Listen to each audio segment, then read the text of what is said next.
You can love God and still live as if everything depends on you. You can pray and still carry anxiety inside, as if God isn't answering. You can go to church and still feel empty on the inside. And do you know what hurts the most? Sometimes the reason isn't that God is far away. It's that He has become second.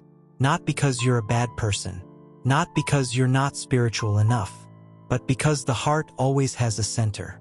And if God isn't in the center, something else will be, even if it's good things. The question isn't whether you believe in God. The question is this: is God truly first in your life? Not in words, not as an idea, but in your decisions, in your fears, in what you protect the most, in what you're most afraid to lose. I'm not saying this to shame you. I'm saying it to bring you hope. Because when God becomes first, it doesn't always look like fireworks on the outside.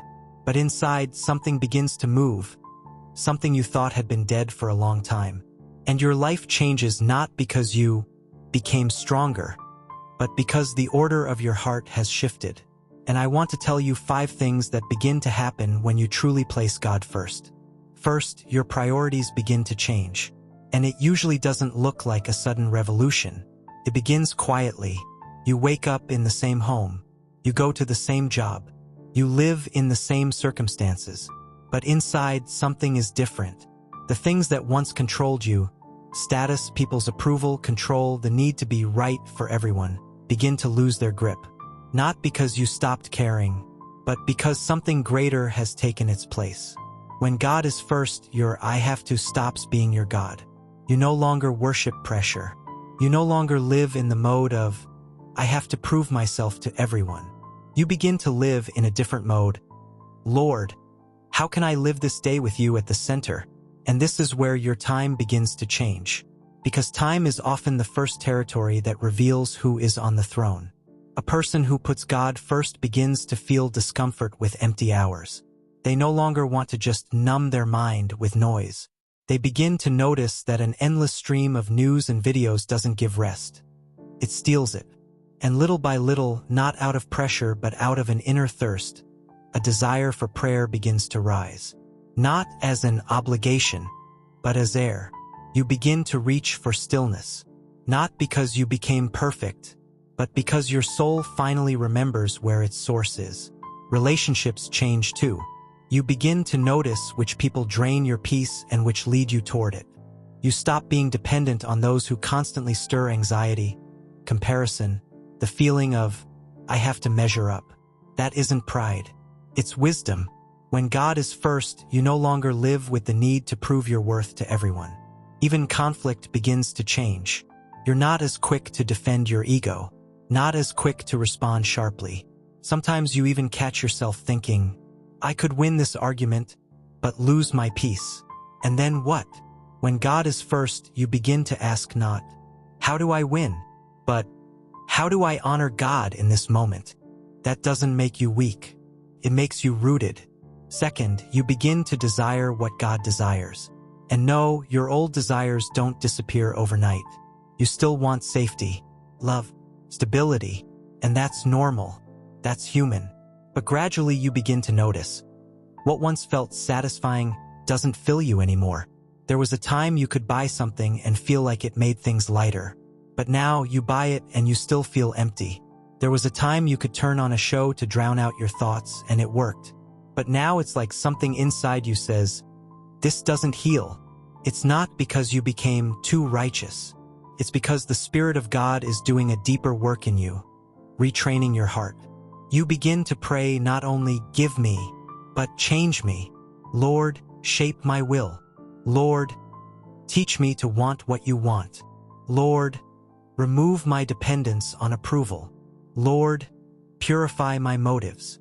And here is the miracle. The more you surrender, the lighter it becomes inside. Because the greatest exhaustion isn't from work. The greatest exhaustion is from fighting for control. When God is first, even your gifts stop being for yourself. You can still love creativity, business, music, writing, teaching. But now you ask, Lord, how can this reflect you? And ordinary things suddenly become ministry. Not because you became a nun, but because God became the center. Third, you begin to live with an eternal perspective. This is one of the deepest changes. When God is first, you begin to see time differently, as if a second focus is placed over your eyes. You begin to ask not, "What will make me happy right now?" but, "What will matter in the light of eternity?" And that changes your reactions. You may not respond right away, not because you're afraid, but because you understand the weight of words. You forgive faster, not because the person deserved it, but because you don't want to carry poison inside you. You stop demanding your reward here and now. You stop living as if this world is the finale. And then freedom comes. You can do what is right even if no one applauds. You can be faithful even if no one noticed. You can sow even if you can't see the harvest yet. Because you know you're not fully home yet. And that doesn't make you cold toward life. It makes you even more loving. Because a person who remembers eternity often loves the deepest. Fourth, you learn to trust God's timing. Oh, this one hurts. Because we want it fast. We want an answer right away. We want healing today. We want open doors now. We want God to confirm that we're not trying for nothing. But when God is first, you begin to understand God is not late. He is forming you. And sometimes a delay isn't a refusal. It's growth. It's preparation. It's protection from what you cannot yet see. You stop comparing your path to someone else's. You stop asking, "Why not me?" And you begin to pray, "Lord, make me ready," because God's blessings come at God's pace. And when you run ahead of God, even a good thing can become a burden. And here's what happens. When you trust His timing, you stop being a slave to urgency. You don't live in panic. You live in peace. Fifth, you become a channel of peace for others. This is very surprising, but very real. When God is first, people begin to feel it. Even if they can't explain it, your reactions change. You don't fuel drama. You don't live in emotional explosions. You carry something steady.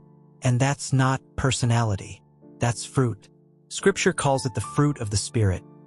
Love, joy, peace, patience, gentleness. And you stop performing spirituality. You simply become closer to the source. You argue less and bless more. You speak less to impress and more to heal. You fix people less and listen more.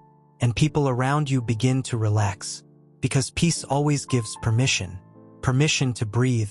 Permission not to be perfect. Permission to hope again. And there is great power in that. That's why putting God first isn't a slogan. It isn't a sticky note on the fridge. It's a daily, sometimes trembling, but courageous choice to hand God the steering wheel, not only in crisis, but in ordinary days, in your words, in your thoughts, in your fears, in what you control, in what you hide.